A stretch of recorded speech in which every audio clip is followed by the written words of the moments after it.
وقالت اليهود ليست النصارى على شيء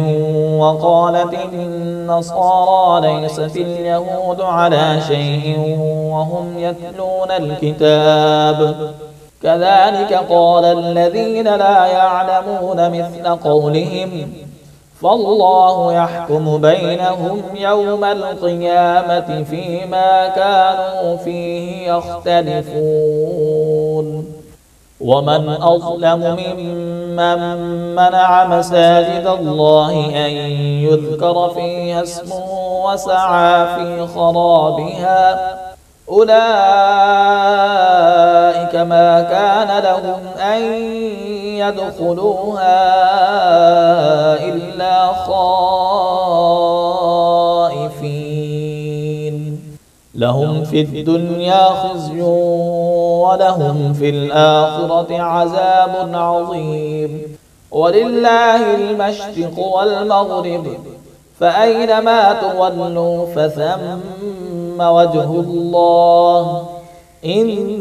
الله واسع عليم وقالوا اتخذ الله ولدا سبحانه بل له ما في السماوات والأرض كل له قانتون بديع السماوات والأرض وإذا قضى أمرا فإنما يقول له كن فيكون وقال الذين لا يعلمون لولا يكلمنا الله أو تأتينا آية كذلك قال الذين من قبلهم مثل قولهم تشابهت قلوبهم قد بينا الآيات لقوم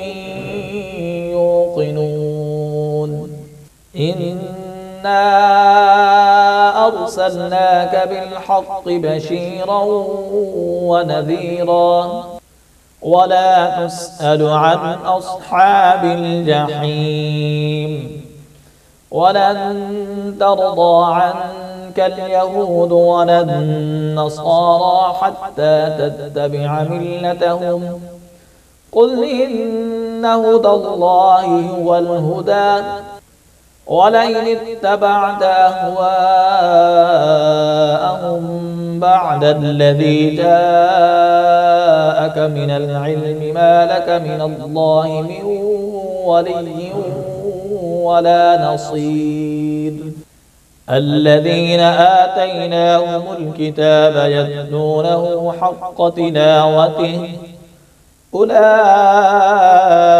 يؤمنون به ومن يكفر به فأولئك